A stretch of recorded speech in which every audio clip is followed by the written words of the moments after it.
এই একটি কারণে হাজার হাজার লক্ষ লক্ষ মা বোনের নামাজ হয় না, জানে না যে নামাজের মধ্যে পুরুষের নাভি থেকে হাঁটু পর্যন্ত ঢাকা যেরকম ফরজ, কাঁধও ঢাকার কথা হাদিসে আসছে, আর মহিলাদের পুরা আপদমস্তক ঢাকতে হবে নামাজের মধ্যে। মহিলাদের নামাজের জন্য শর্ত হলো নামাজের মধ্যে যে সতর আছে সতর ঢাকতে হবে, অর্থাৎ মাথা থেকে নিয়ে পা পর্যন্ত দুই হাতের কবজি ছাড়া, মুখমণ্ডল ছাড়া বাকি পুরো শরীর ঢাকতে হবে তাকে। পায়ের পাতারটুকু একদম গোড়ারটুকু তিনি ঢাকবেন না, বাকি পুরা শরীর তিনি ঢাকবেন। এই ঢাকা তিনি যদি সম্পাদন করতে পারেন শাড়ি দিয়ে, নামাজ হয়ে যাবে, কোনো অসুবিধা নেই। আর যদি শাড়ি দিয়ে না পারেন তাহলে শাড়ি পরবেন না, অন্য কোনো কিছু সাথে পরবেন। সাধারণত শাড়ি পরলে যেটা হয়, হাতের এই যে গোছাগুলো এগুলো বের হয়েই যায় রুকুতে সেজদাতে উঠা বসার সময়। গলার অংশটা দেখা যায়, কাঁধের অংশ দেখা যায়, চুল টুল সবগুলো থাকে না ঢাকে, কিছু না কিছু দেখা যায়। এই জন্য যদি শাড়ি পরে পেটিকোট পরে কোনো মা বোন নামাজ পড়তে চান, তার উপরে একটা বড় ওড়না পরে নিতে হবে, যাতে করে ওই যে তার হাতের গোছা অথবা গলা, কাঁধ, চুল কোনো কিছু দেখা না যায়, শুধু মুখমণ্ডল খোলা থাকবে। আজকাল অনেক সুন্দর সুন্দর ওড়না বের হয়েছে, নামাজের ওড়না। এই নামাজের ওড়নাগুলো যদি পরে নেন নামাজের সময়, মাথা থেকে পা পর্যন্ত আপনার পুরাটা ঢেকে যাবে শরীর। ওইটার ভেতরে আপনি হাত বাঁধবেন এবং রুকু সেজদা করবেন, হাত উঠাবেন, শুধুমাত্র মুখমণ্ডলটা খোলা থাকবে। ভেতরে আপনার শাড়ি থাকুক আর থ্রি পিস থাকুক, কোনো অসুবিধা নেই। শুধু শাড়ি পরে যদি নামাজ পড়েন তাহলে সতর এটা অনেক সময় উন্মুক্ত হয়ে যাবে। এই একটি কারণে হাজার হাজার লক্ষ লক্ষ মা বোনের নামাজ হয় না, জানে না যে নামাজের মধ্যে পুরুষের নাভি থেকে হাঁটু পর্যন্ত ঢাকা যেরকম ফরজ, কাঁধও ঢাকার কথা হাদিসে আসছে, আর মহিলাদের পুরা আপদমস্তক ঢাকতে হবে নামাজের মধ্যে। শাড়ি পরলে আপদমস্তক, শুধু শাড়ি পরলে উপরে যে ওড়না না পড়ে, তাহলে কোনোদিনই পরিপূর্ণভাবে নামাজের সতরটা ঢাকা সম্ভব হয় না। কেউ যদি ঢেকে ঢুকে পারে তার ব্যাপার, কিন্তু পারবে না। পেট, পিঠ কোনো এক অংশ উন্মুক্ত হয়ে যাবে, উন্মুক্ত থাকলে নামাজ হবে না। বিধায় উপরে ওড়না পরে তারপর পড়তে পারেন। এই জন্য সবচেয়ে বেটার হলো নামাজের জন্য আপনি মেসি জাতীয় যদি পরেন, ফুল হাতাওয়ালা মেসি, আর উপরে ওড়না পরেন মাথা ঢাকার জন্য, তাহলে সেটা সবচেয়ে বেটার। অথবা থ্রি পিস পরলেন, কিন্তু ওড়না এমনভাবে ঢাকলেন যাতে করে শুধু মুখমণ্ডল খোলা থাকে, দুই হাতের কবজি খোলা থাকে।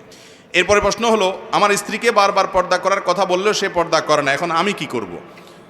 যে প্রশ্নটা করেছেন আমি তাকে বলতে চাই, আপনি নিজে পর্দা করেন কিনা, আপনার চোখের পর্দা করেন কিনা। এই প্রশ্নটা এই জন্য করছি যে অনেক পুরুষ আছে নিজে দুনিয়ার বদমাইশি সব করবে, চায় আমার বউটা ফেরেশতা থাকুক, কোনো দিক তাকাতে পারবে না, বউ ফেসবুক টিপতে পারবে না, কিন্তু সে সারাদিন ইটিস পিটিস করবে অন্যদের সাথে।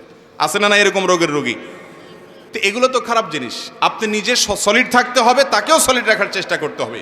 মহিলাদেরকে বোরকা পরানোর জন্য একটু কাউন্সেলিং করতে হবে। আমি সবসময় বলি যে সমস্ত মহিলারা বোরকা পড়তে চান না বা পর্দা করতে চান না, বোরকা বলে কোনো কথা না, পর্দা করতে চান না, হিজাব করতে চান না, তারা বাহিরে যখন খোলামেলা পোশাকে যান, সেজে গুজে যান, তাদেরকে অন্য পুরুষরা দেখে কি চিন্তা করে?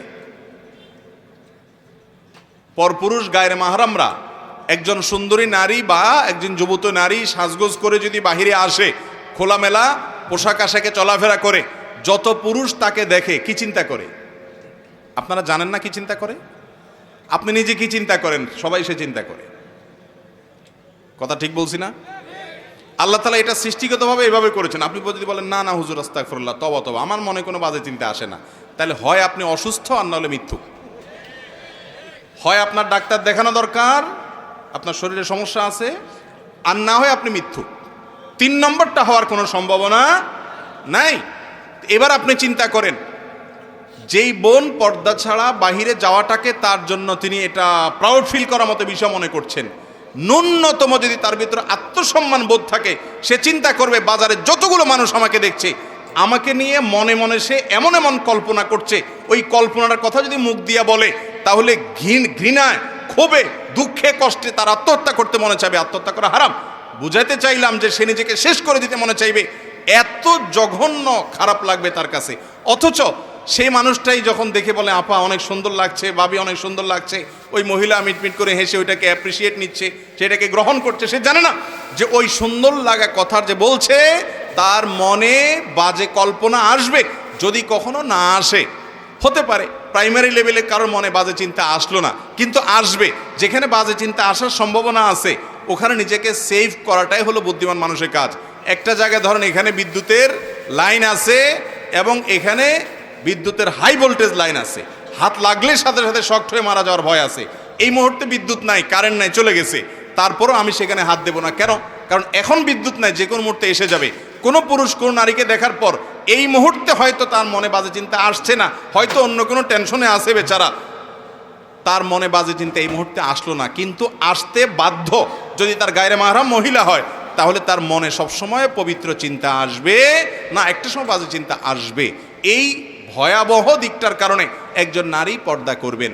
তিনি পর্দা করবেন তার প্রোটেকশনের জন্য। আমি সবসময় বলি ভাই, মাননীয় মহামান্য রাষ্ট্রপতি তিনি চাইলেই কি যে কোনো জায়গায় যাইতে পারেন?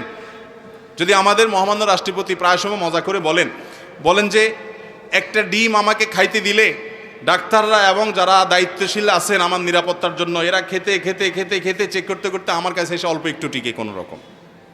উনি প্রায় সময় মজা করে রসিকতা করে বলেন। উনি যদি বলেন যে তোমরা সব ছড়ো, আমার আশপাশে কোনো সেফটি লাগবে না, আমি একটু কারওয়ান বাজার গিয়ে মন মতো একটু বাজার করব, দিবে তাকে কেউ? কেন দিবে না? কারণ তার নিরাপত্তা বিঘ্নিত হবে। আল্লাহ তাআলা মেয়েদেরকে পর্দার বিধান দিয়েছেন তাদের নিরাপত্তার জন্য। পৃথিবীর উন্নত দেশ হিসেবে যাদেরকে আমরা অনেক দিক থেকে আইডল মনে করি, তাদের অনেক ভালো দিকও আছে। সেই ইউরোপিয়ান পশ্চিমা দেশগুলোতে মহিলারা পুরুষরা সবাই উচ্চশিক্ষিত, তথাকথিত সভ্য ভদ্র, অনেক দিক থেকে আমাদের চাইতে ভালো। কিন্তু কর্মক্ষেত্র থেকে নিয়ে শুরু করে শিক্ষা প্রতিষ্ঠান পর্যন্ত সর্বস্তরে মেয়েরা যৌন নির্যাতনের শিকার যে পরিমাণ হয়, পত্রপত্রিকার রেশিওগুলো দেখলে বোঝা যায় আমাদের সমাজে, মুসলিম প্রধান সমাজে এখনো পর্যন্ত মেয়েরা সেই তুলনায় হাজারো গুণ ভালো আছে আলহামদুলিল্লাহ। এর মূল কারণ হলো পর্দা। অতএব পর্দা এটা মেয়ের নিরাপত্তার জন্য। স্ত্রীকে যদি কাউন্সিলিং করানো যায় ইনশাআল্লাহ তিনি আমলে আনবেন। যদি তিনি না করেন, স্বামী তার সমস্ত দায়িত্ব পালন করেন, আল্লাহর কাছে স্বামীর দায়িত্ব মুক্ত হবেন ইনশাআল্লাহ। এরপরে প্রশ্ন হলো, স্বামী স্ত্রী একসাথে জামাত করে নামাজ আদায় করার নিয়ম কি? স্বামী স্ত্রী একসাথে যদি জামাতে নামাজ পড়তে চান তাহলে তার নিয়মটা হলো স্বামী একামত দিবেন, একামত দিয়ে স্বামী নিজে আবার ইমামতি করবেন। আর স্ত্রী তিনি তার স্বামীর পাশাপাশি দাঁড়াবেন না। দুইজন পুরুষ, একজন ইমাম একজন মুক্তাদি হলে ইমাম সাহেবের ডান পাশে মুক্তাদি সাহেব দাঁড়ায়।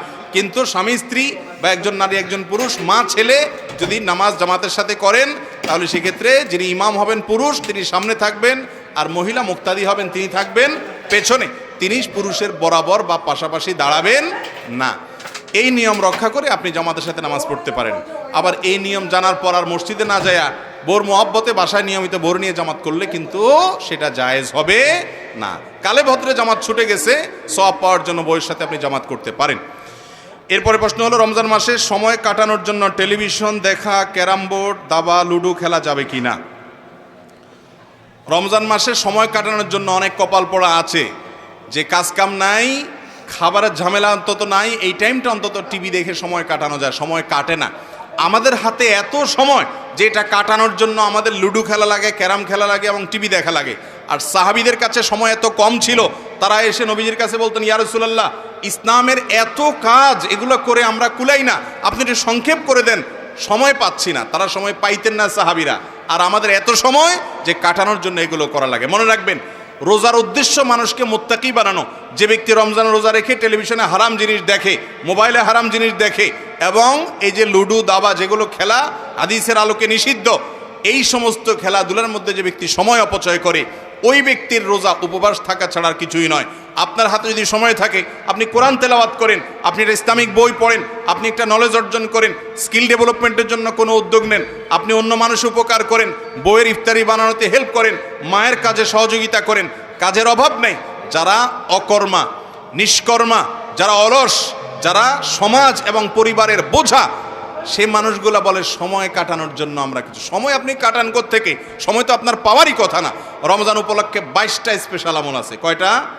22টা স্পেশাল আমল আছে হাদিসের আলোকে। রমজানের জন্য স্পেশাল এগুলো, কোরআন এবং হাদিসের আলোকে। এই 22টা স্পেশাল আমলের তালিকা টাঙ্গায় রাখেন, দেখবেন বেহুশ হয়ে যাবেন আমল করতে করতে। কখন আপনি ক্যারাম খেলবেন? অতএব রোজা রেখে এগুলো করা জায়েজ নাই। আসসালামু আলাইকুম প্রিয় ভাই বন্ধুরা, আশা করি সবাই ভালো আছেন। শুরু থেকে লাস্ট অবধি দেখার জন্য অসংখ্য অসংখ্য ধন্যবাদ। আশা করি আপনারা অনেক ভালো আছেন। ভালো না থাকলে আমার ভিডিওগুলো সুস্থ মতে দেখতেই পারতেন না। তা শেখ আহমদুল্লাহর নিত্য নতুন ভিডিও পাওয়ার জন্য আমাদের চ্যানেলে সাবস্ক্রাইব করে আমাদের পাশে থাকবেন। শেখ আহমদুল্লাহর নিত্য নতুন ভিডিও আপনাদের জন্য উপহার নিয়ে আসবো। তো সবাই ভালো থাকেন, সুস্থ থাকেন। এই মুহূর্তে আপনাদের কাছ থেকে বিদায় নিচ্ছি। নেক্সট ভিডিওয় শেখ আহমদুল্লাহর যে কোনো ওয়াজের মন জুড়াইনো ওয়াজের সাথে আপনাদের সাথে আবার দেখা হবে। তা সবাই ভালো থাকেন। আল্লাহ হাফেজ। আসসালামু আলাইকুম।